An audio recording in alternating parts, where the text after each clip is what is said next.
morale que j'ai commise.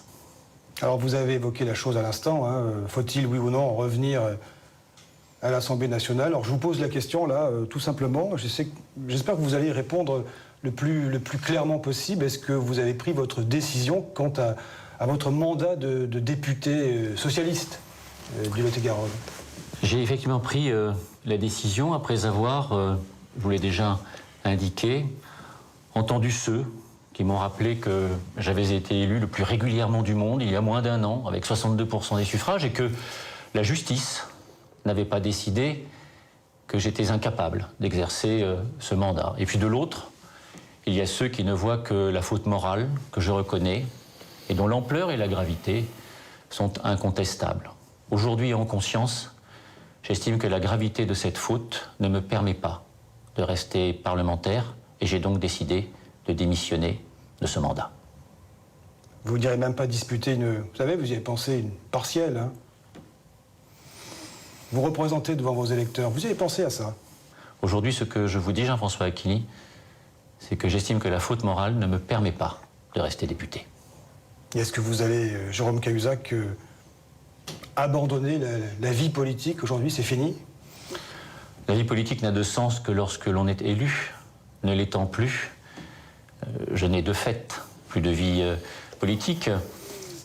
J'ignore de quelle façon aujourd'hui je peux tenter de compenser le mal que j'ai pu faire nationalement à celles et ceux avec qui j'ai partagé beaucoup de combats et localement à celles et ceux avec qui nous avons eu une, je crois, très belle aventure politique locale. C'est finalement à eux de me dire ce qu'ils souhaitent. Vous savez que d'autres personnalités sont revenues, finalement, après plusieurs années au fond de solitude. Hein. Vous reviendriez un jour à la vie politique? Vous y pensez déjà ou c'est trop tôt? Cela me paraît infiniment peu probable, Jean-François Aquili. Alors de façon plus prosaïque... Et je vous dis ça avec beaucoup de tristesse, car le combat politique a été un combat très important dans ma vie, mais j'ai le sentiment assez puissant qu'une page se tourne. Est-ce que vous allez renoncer à vos indemnités de ministre, comme vous l'a demandé Jean-Marc Ayrault, le Premier ministre? C'est un problème juridique, et j'ai confié à mon avocat le soin de régler cette question juridique. Et Jérôme Cahuzac, François Hollande, il vous a parlé récemment? Vous lui avez parlé? Vous vous êtes appelé? Je crois que le président de la République n'avait pas à me parler, et en ce qui me concerne, je crois que j'aurais fait preuve de beaucoup d'impudence si j'avais tenté de le faire. Vous lui avez demandé pardon? Je lui ai demandé pardon, oui, par écrit. Il a accepté? C'est à lui de le dire ou pas. Ce que je veux simplement vous le savez ou pas préciser, c'est que la faute est impardonnable. Mais en règle générale, ce n'est pas la faute que l'on pardonne. On accorde ou pas son pardon à celui qui l'a commise. J'ai demandé pardon. C'est à ceux à qui j'ai demandé pardon de décider, en conscience ou pas, s'ils me l'accordent. Et là encore, je n'ai pas de jugement à porter sur ce que sera leur décision. Je ne sais pas si c'est le lieu, mais est-ce que vous avez un message personnel à adresser ici au président de la République? Comme tout citoyen, car je redeviens un simple citoyen sans mandat et sans responsabilité, je lui souhaite de tout cœur bonne chance pour conduire le pays. Alors je voudrais revenir à présent sur, vous savez, la mécanique de ce mensonge. On va en parler du mensonge, vous êtes d'accord? Bien sûr, il le faut. C'est ce mensonge dans lequel vous vous êtes enfermé, hein, et qui a brisé votre carrière, pour ne pas dire vos carrières multiples. Expliquez-nous, j'essaie de comprendre cette affaire, ce compte en Suisse, ce cadavre dans le placard, vous l'avez gardé combien de temps? Plus de 20 ans, c'est ça? J'ai commis une folle bêtise, une folle erreur il y a près de 20 ans. Ne me demandez pas pourquoi on commet une folle bêtise. Par définition, folie et bêtise sont difficilement explicables. Mais quoi qu'il en soit, j'avais une part d'ombre, et cette part d'ombre est aujourd'hui en pleine lumière. Qui n'a pas une part d'ombre? J'envie ceux qui n'en ont aucune, tout en doutant qu'ils soient si nombreux que cela. Mais c'est leur problème, ça n'est pas le mien. Cette part d'ombre, pendant toutes ces années, j'ai tout fait pour la réduire le plus possible, pour la repousser le plus loin possible, le plus profondément possible. J'ai cru, Jean-François Aquili, qu'en travaillant comme j'ai pu le faire dans ma circonscription, dans ma ville, au Parlement, au ministère, j'ai cru que ce travail ardent, sincère, j'ai cru que tout cela me permettrait de repousser cette part d'ombre, de la réduire. En vérité, cette part d'ombre, on ne la repousse pas, on ne la réduit pas, elle est toujours là. Et la meilleure façon de régler son compte à cette part d'ombre, c'est finalement d'affronter la vérité, et c'est ce que j'ai fini par décider de faire. Vous viviez avec cette idée tous les jours pendant ces 20 années. Hein. Je vous donne un exemple. Quand François Hollande vous nomme ministre délégué au budget, vous dites quoi? Je vais m'occuper du budget, je vais m'occuper de la fraude fiscale. Est-ce que ce jour-là, vous vous dites chic, belle promotion, ou mince, qu'est-ce que je dois faire? J'y vais ou j'y vais pas? Qu'est-ce qui vous habite ce jour-là? J'ai envie de comprendre. Ce jour-là, à cet instant-là, j'aurais dû avoir la force d'âme de refuser, précisément à cause de cette part d'ombre. Oui, non seulement j'aurais pu, mais j'aurais dû dire non. Et j'ai commis une faute en acceptant ce poste. Je n'ai pas eu la force d'âme, c'est-à-dire la lucidité, de refuser. Croyez bien, Jean-François Achilli, que j'en paie le prix fort ces jours-ci. La part d'ombre, c'est l'ambition de Jérôme Cahuzac? Oui, j'avais de l'ambition et ne m'en suis d'ailleurs jamais caché. La difficulté qui me heurte de plein fouet avec une violence folle aujourd'hui, et que cette ambition, je n'aurais pas dû l'avoir sans avoir supprimé cette part d'ombre. Ma faute, la faute très lourde que j'ai commise, elle est là. Si vous l'acceptez, on ouvre toutes les fenêtres hein, pour essayer de bien comprendre. Alors, je vous en prie. Vous confiez l'ouverture de ce compte, jadis, hein, à Philippe Péninck, membre du Front National, un proche de Marine Le Pen. Vous, le socialiste, c'est une information qui a beaucoup surpris. Hein. Il y a 20 ans, il n'est pas proche de Marine Le Pen, et il y a 20 ans, je ne lui confie ça pas du tout parce qu'il est membre du Front National, mais tout simplement parce que je l'ai rencontré à l'occasion d'activités sportives, que nous avons sympathisé, car pour moi, au risque de vous choquer, d'en choquer d'autres, l'engagement politique ne résume pas un homme. J'estime qu'un homme, la réalité d'un homme va au-delà de ses engagements politiques, qu'il me soit quand même permis de préciser que dans toute ma vie publique, que dans toute ma vie personnelle, que dans toute ma vie familiale, tout ce que j'ai pu dire ou faire a toujours été en totale contradiction, en totale opposition avec ce que le Front National a pu ou pourrait ou peut préconiser.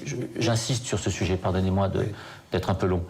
Et donc c'est d'abord pour des raisons familiales que je rencontre Philippe Péninck. Il est vrai que nous sympathisons, et il est vrai que dans la folle erreur que je commets à l'époque, c'est à lui que je le demande. Si vous voulez me faire dire que la morale n'y trouve pas son dû, je le reconnais bien volontiers.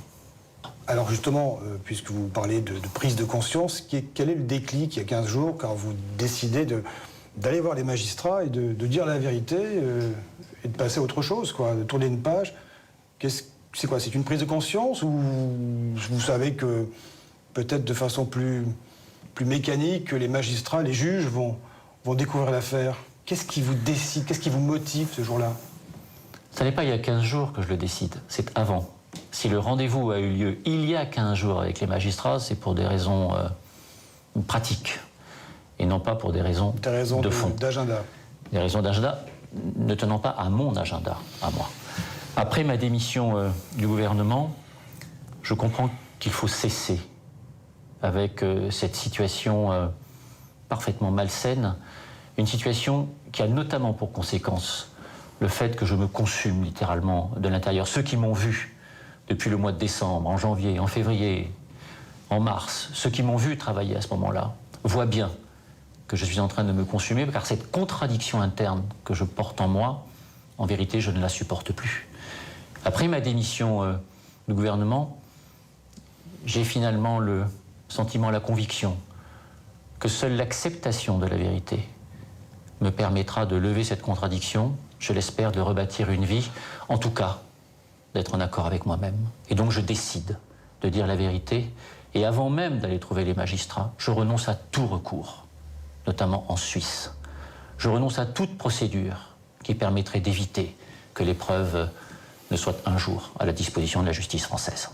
Les juges, vous les avez revus depuis? Je les ai vus et revus. Qu'est-ce qu'ils vous ont dit? Comment ça s'est passé?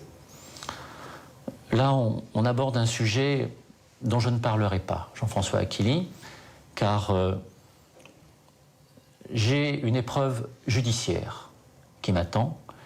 Je veux l'affronter le plus loyalement, le plus honnêtement, le plus sincèrement possible.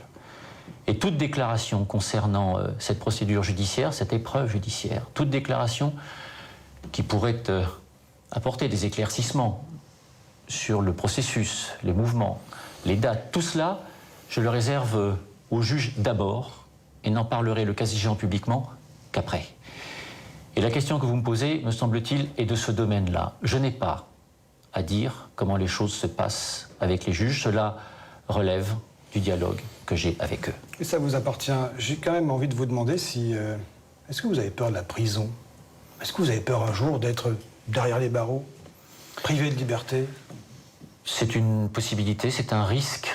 Et si, plus généralement, votre question est: est-ce que vous avez peur d'affronter cette épreuve, peur d'affronter la vérité, peur d'affronter toutes les conséquences de la vérité? Alors je vais vous dire que oui, j'ai peur.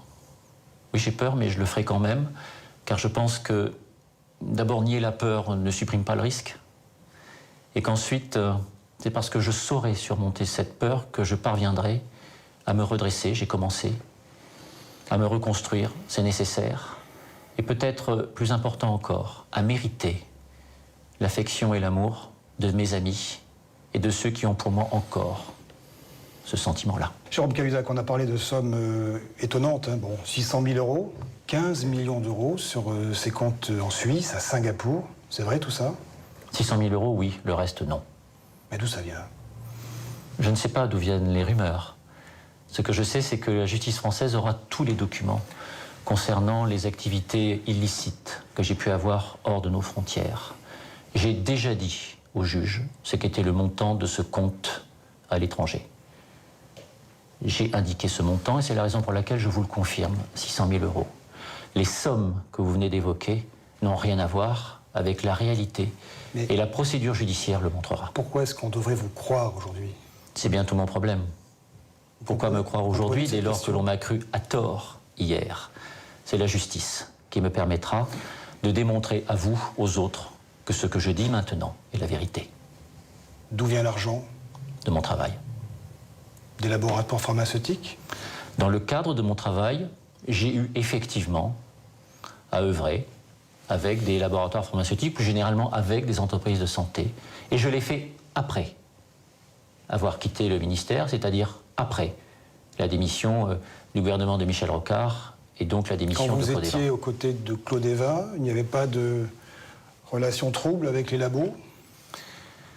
Il n'y avait pas de relations troubles, il y avait des relations extrêmement difficiles, précisément parce qu'il n'y avait pas de relations troubles.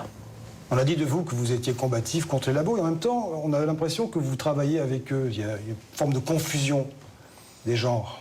Il n'y a pas de confusion des genres. Vous savez comment ça s'appelle, hein? Je vous en prie. Des conflits d'intérêts. Il n'y a pas de confusion des genres ni de conflit d'intérêts. Si l'on veut bien accepter de croire ce que je dis, quand j'étais au cabinet de Claude Évin, j'ai fait mon travail le plus honnêtement possible. Après la chute du gouvernement Rocard, la démission de Claude Évin et donc la fin de mon rôle au ministère de la Santé, j'ai eu une activité légale auprès d'entreprises de santé et notamment de laboratoires pharmaceutiques. Je n'ai pas été le seul, vous savez. Ah bon? Et la chose est parfaitement légale. Et quand vous étiez parlementaire, vous avez continué à toucher de l'argent des labos, des laboratoires pharmaceutiques? Je suis élu en 1997. À partir de 1997, je n'accepte plus aucune mission. Et à partir de 1998, la société de conseil que j'avais créée ne réalise plus, à l'époque, 1 franc de chiffre d'affaires. Jérôme Cahuzac, je vous pose la question sans détour. Est-ce que oui ou non, votre compte en Suisse a servi au financement des campagnes électorales du Parti socialiste? Parce que tout le monde se pose la question, tout le monde. Ce compte n'a jamais servi à financer de campagne du Parti socialiste. C'est tout ce que vous avez à dire là-dessus. Que voulez-vous dire de plus? Il y a une autre question qui pose problème, vous savez. Est-ce que le président de la République, est-ce que le Premier ministre, est-ce que d'autres ministres savaient quand Mediapart a révélé, au fond, la vérité? Nous étions au début du mois de décembre.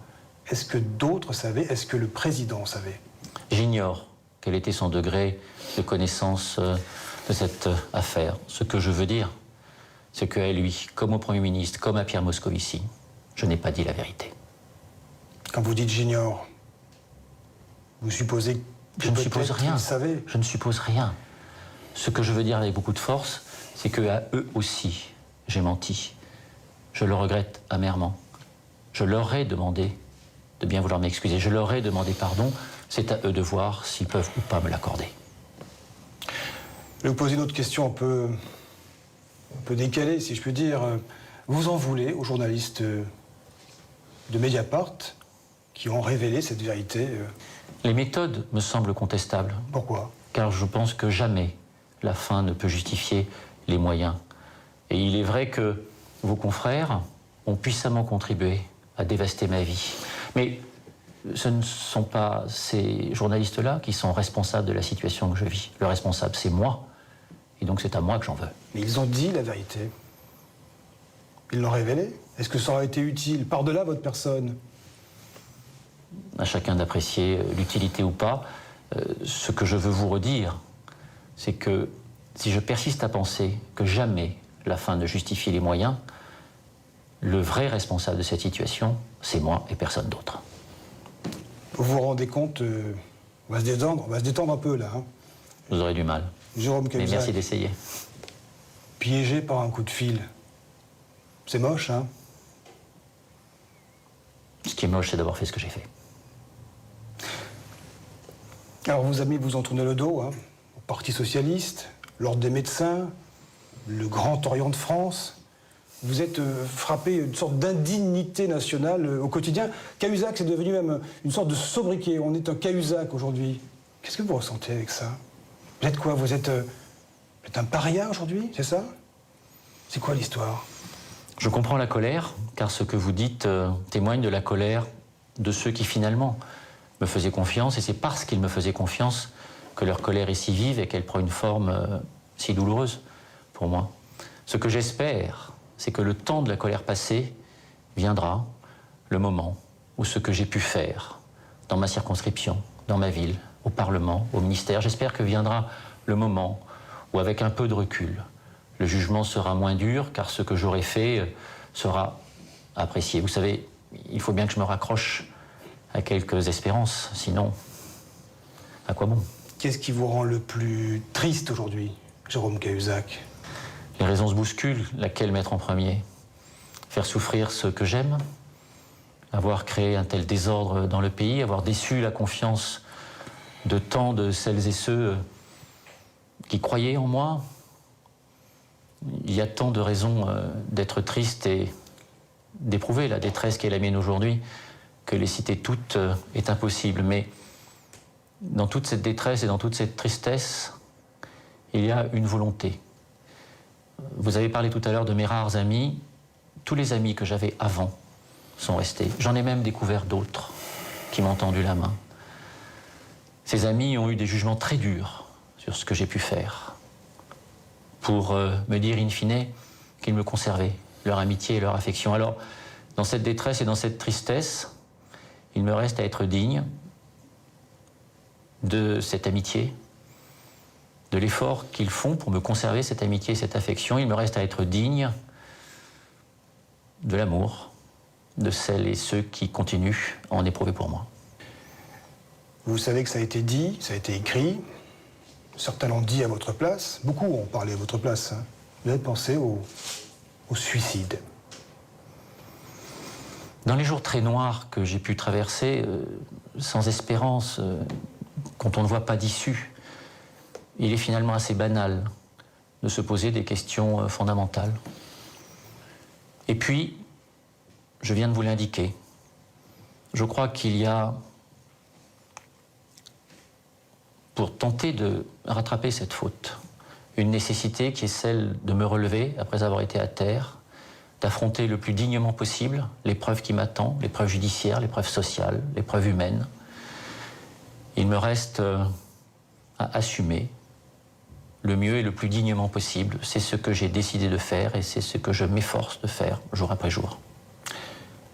Jérôme Cahuzac, merci d'avoir répondu à nos questions. Merci. Voilà, vous avez pu entendre intégralement cette interview réalisée ce matin par Jean-François Aquili, Jérôme Cahuzac, donc qui s'est confié pendant une vingtaine de minutes à Jean-François